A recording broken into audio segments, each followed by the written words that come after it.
Hey everybody, it's me, Craig Peterson again, aka the Merry Mago. Just wanted to talk a little bit about some issues that are coming up right now. Had to kind of force myself to do this one. The things I want to talk about are hopelessness, feeling powerless, loss, grief,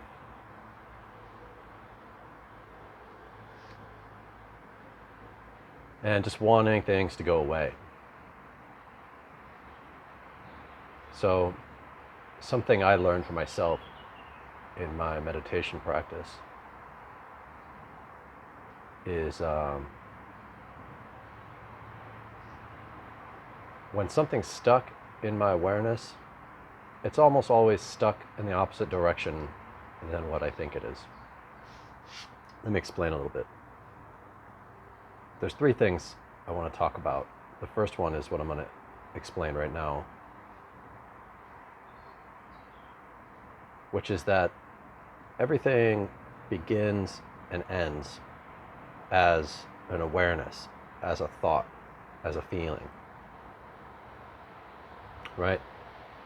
Say I want a sandwich. It starts out as the feeling of hunger. I make a decision to solve that hunger with a sandwich, or I just want a sandwich the way it tastes. And when I'm having the sandwich, my experience isn't actually determined by the sandwich. My experience is determined by my attitude about the sandwich, life in general, myself. If I'm in a really bummed out place, that sandwich isn't, I'm not going to notice the taste as much. It's not going to matter to me. And if I'm in a really good place, the sandwich is going to taste amazing. I'm going to remember that sandwich like a positive memory. So, say something more abstract and more profound is stuck in my awareness or stuck in your awareness. Say I want something that I can't have, or I'm sick of feeling some way, but I can't stop feeling that way. So if there's something that I want it to stop, I want it to go away, it's like I'm psychically pushing it out from myself. But it won't move out of my awareness. It won't go away. It's always there. Sometimes I'm not aware of it. Sometimes I'm not paying attention. But if the circumstances come up that match that feeling, then it's there again. It's been there the whole time. Oh, it never left. Oh, it's never going away. Oh, I have to feel this way forever. Which naturally leads to the hopelessness that I mentioned earlier.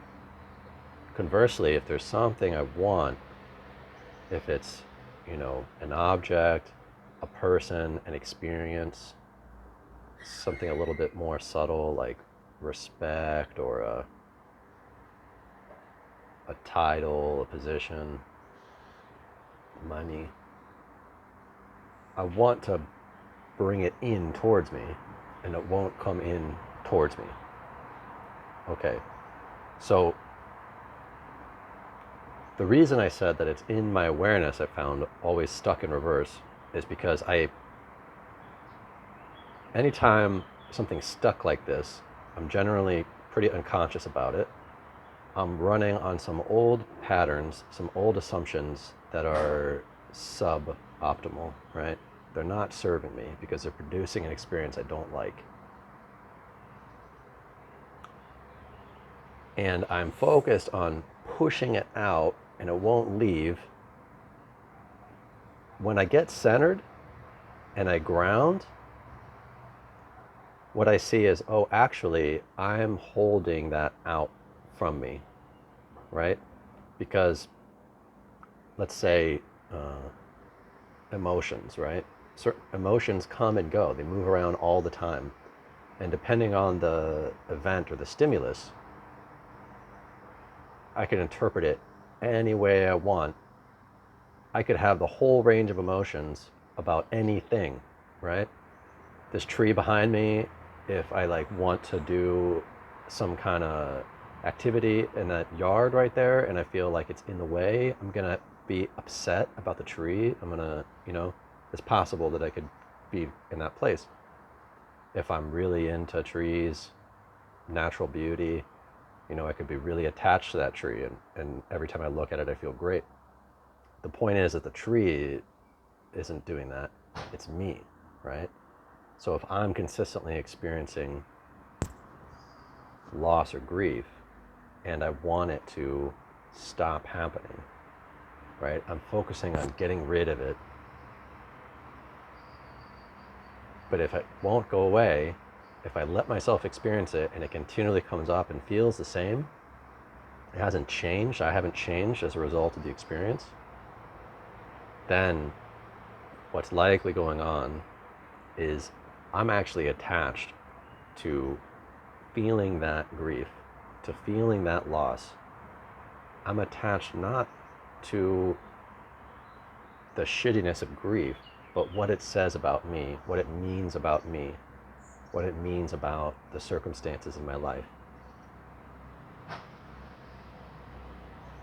So as a result, I'm actually pulling, because the grief, it's an emotion, right? Emotions come and go. They're fluid movement things. They move. Emotions move. It has a word motion right in there.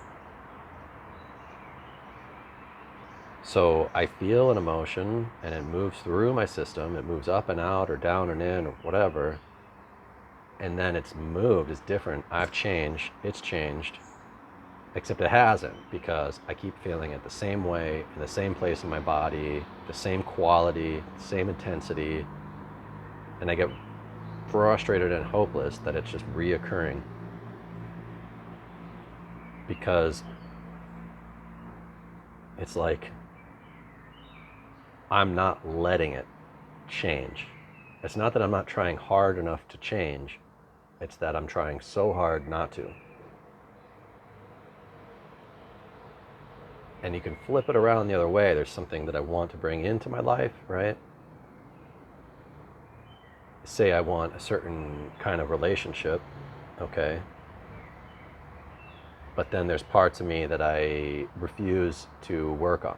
There's parts of me that I refuse to be vulnerable around. There's parts of me that I won't be honest about with anybody because of what I'm attached to a story about what it means about me and what they're definitely going to think.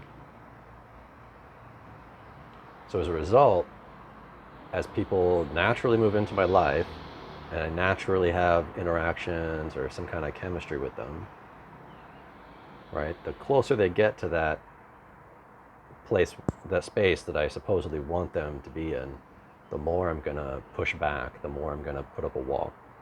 And it doesn't have to be relationships. This happens with money. This happens with items, with lifestyle, with emotions, Oh, I can't be happy because X, X, X, and X. Well, when happiness just comes along, right?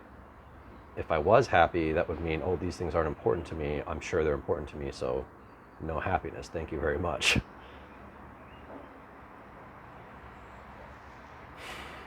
So if something like this is coming up for you, if you're thinking about it, working on the feelings, and maybe even doing body work, some kind of movement practice, and it's not shifting, have a think about this. Listen to what I'm saying. Just experiment with it. Go back to that video about grounding and centering. I'm going to do another couple ones here in the next day or so, more detail on each process. Get into your energized, grounded, centered state and let yourself really look at your relationship with whatever that is. If you're feeling hopeless about the situation in the world, if you're feeling like hopelessness is the only appropriate response, right? Then how are you gonna not feel shitty? How's there gonna be any room to just feel good in your body, to have creative ideas about how your life might change in a positive way because of this, right? If you have a duty to be hopeless because the story is definitely one way or the other, right, then there's no way that that experience is going to shift because you're holding on to it. So if you feel like you're trying to push out hopelessness, if you're trying to push out despair, if you're trying to push out a feeling of loss and grief for the things that you don't have access to in your life anymore, for the version of life that you just don't have right now,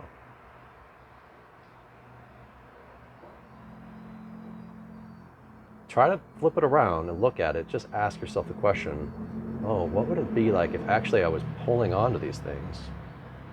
If I was already meant to be over this feeling and I haven't let it go. So just wanted to share that, and I'm sure it's going to resonate with some and not with others. Probably going to bring up lots of questions. Feel free to ask me those. Reach out in person or in the comments. And subscribe, share the usual YouTube spiel. And I'll see you guys next time. Ciao.